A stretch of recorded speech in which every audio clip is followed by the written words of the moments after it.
വർഷം 1962. ആ വർഷത്തെ അവസാനത്തെ രാത്രി. പുതുവർഷത്തെ വരവേൽക്കാനായി എല്ലാവരും ആഘോഷത്തിമിർപ്പിലാണ്. കേംബ്രിഡ്ജ് സർവകലാശാലയിലെ വിദ്യാർത്ഥി സ്റ്റീഫൻ ഹോക്കിംഗ് വീട്ടിൽ കൂട്ടുകാരുമൊത്ത് പുതുവർഷ പിറവി ആഘോഷിക്കാൻ ഒരുങ്ങുന്നു. കേക്കുകളും മധുരപാനീയങ്ങളും മേശപ്പുറത്ത് നിരത്തിവെച്ചിട്ടുണ്ട്.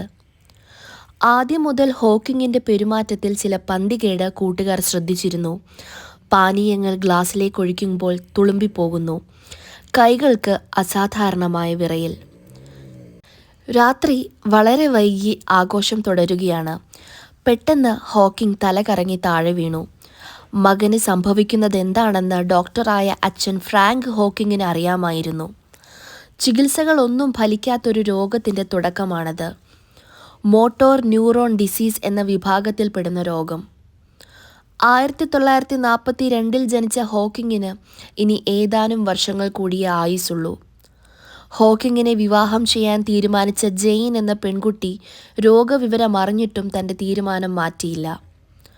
മാസങ്ങൾ കഴിയുന്നതിനനുസരിച്ച് ഹോക്കിങ്ങിൻ്റെ ശാരീരികാവസ്ഥ മോശമായി വന്നു. നടക്കണമെങ്കിൽ ഊന്നുവടിയുടെ സഹായം വേണമെന്നായി. പക്ഷേ ജെയിൻ അവന് ആത്മവിശ്വാസം പകർന്നു. കേംബ്രിഡ്ജിലെ വിദ്യാർത്ഥികൾക്കിടയിൽ മിടുക്കൻ എന്ന് പേരെടുത്തയാളാണ് ഹോക്കിംഗ്. പ്രപഞ്ചത്തെക്കുറിച്ച് അറിയാനായിരുന്നു അവൻ്റെ താൽപ്പര്യം. എന്തായാലും മരിക്കും, അതിനു മുൻപ് ഗവേഷണം പൂർത്തിയാക്കാം ഹോക്കിംഗ് തീരുമാനിച്ചു. രോഗം മൂർച്ഛിച്ചുകൊണ്ടേയിരുന്നു. ഹോക്കിംഗ് പറയുന്നത് മറ്റുള്ളവർക്ക് മനസ്സിലാകാതെയായി. ശരീരം നിയന്ത്രണത്തിൽ നിൽക്കുന്നില്ല. അതിനിടയിൽ ഒരു സംഭവമുണ്ടായി.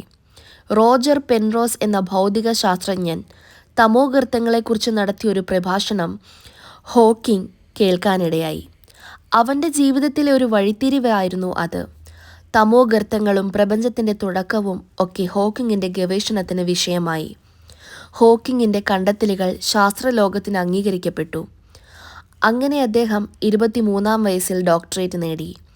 ഹോക്കിങ്ങും ജെയിനും വിവാഹിതരായി. എത്ര കാലം ഹോക്കിംഗ് ജീവിച്ചിരിക്കുമെന്ന് ആർക്കും അപ്പോൾ ഉറപ്പില്ലായിരുന്നു. പല യൂണിവേഴ്സിറ്റികളിലും സെമിനാറുകളിൽ ഹോക്കിംഗ് പ്രബന്ധങ്ങൾ അവതരിപ്പിച്ചു. ഹോക്കിങ്ങിനു വേണ്ടി പലപ്പോഴും സുഹൃത്തുക്കളായിരുന്നു സദസ്സിനോട് സംസാരിച്ചിരുന്നത്.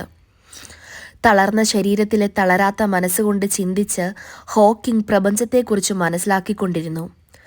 വലിയ ശാസ്ത്രജ്ഞർ പ്രബന്ധങ്ങൾ അവതരിപ്പിക്കുമ്പോൾ തൻ്റെ കണ്ടെത്തലുകൾ വെച്ച് അവരെ ചോദ്യം ചെയ്യാനും അദ്ദേഹം മടിച്ചിരുന്നില്ല.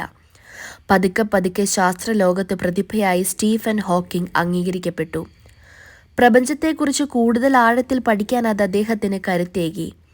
കേംബ്രിഡ്ജിൽ പ്രൊഫസറായി ഹോക്കിങ്ങിന് ജോലി കിട്ടി. പ്രത്യേകം ഡിസൈൻ ചെയ്ത കാറിലാണ് അദ്ദേഹം ജോലിക്കെത്തിയത്. അതിനിടെ ഒരു ഓപ്പറേഷൻ വേണ്ടി വന്നു. അതോടെ ഹോക്കിങ്ങിന് ശബ്ദം നഷ്ടപ്പെട്ടു. വായിലൂടെയും മൂക്കിലൂടെയും ശ്വസിക്കാനാവില്ല. കഴുത്തിൽ ഘടിപ്പിച്ച പ്രത്യേക കുഴൽ വഴിയായിരുന്നു ശ്വസനം. കൺപീലികളും ചൂണ്ടുവിരലുകളും മാത്രം അനക്കാം. ജീവിതം ഒരു ചക്ര കസേരയിലേക്കൊതുങ്ങി. ഒരു കമ്പ്യൂട്ടർ വിദഗ്ധൻ സ്റ്റീഫൻ ഹോക്കിങ്ങിനു വേണ്ടി പ്രത്യേക പ്രോഗ്രാം നിർമ്മിച്ചു. ഇതിൻ്റെ സഹായത്തോടെ സ്ക്രീനിൽ തെളിയുന്ന വാക്കുകൾ തൊട്ടുകൊണ്ട് ഹോക്കിങ്ങിന് പറയാനുള്ള കാര്യം മറ്റുള്ളവരെ അറിയിക്കാം. കമ്പ്യൂട്ടറിൻ്റെ സഹായത്തോടെ ഹോക്കിംഗ് എഴുതിയ a brief history of time from big bang to black holes എന്ന പുസ്തകം ലോകമെമ്പാടും വിറ്റഴിഞ്ഞു. പ്രപഞ്ചത്തെയും തമോഗർത്തങ്ങളെയും ലളിതമായി വിവരിക്കുന്ന ഈ പുസ്തകം ലോകമെങ്ങും അദ്ദേഹത്തിന് ആരാധകരെ നേടിക്കൊടുത്തു. അമേരിക്കയുടെ പരമോന്നത സിവിലിയൻ ബഹുമതി, പ്രസിഡൻഷ്യൽ മെഡൽ ഓഫ് ഫ്രീഡം ഉൾപ്പെടെ നിരവധി അംഗീകാരങ്ങൾ ഹോക്കിങ്ങിനെ തേടിയെത്തി. ഡോക്ടർമാർ പ്രവചിച്ചതിലും ഏറെ വർഷങ്ങൾ കഴിഞ്ഞ് 2018 മാർച്ച് 14 അദ്ദേഹം അന്തരിച്ചു. കേംബ്രിഡ്ജ് സർവകലാശാല പ്രതിഭാധനരായ ശാസ്ത്രജ്ഞർക്ക് നൽകുന്ന പദവിയാണ് ലുക്കേഷ്യൻ പ്രൊഫസർ. ഈ പദവിക്ക് അർഹരായത് ഇതുവരെ 4 പേരാണ്: sir Isaac Newton, PAM Dirac, Charles Babbage and Stephen Hawking.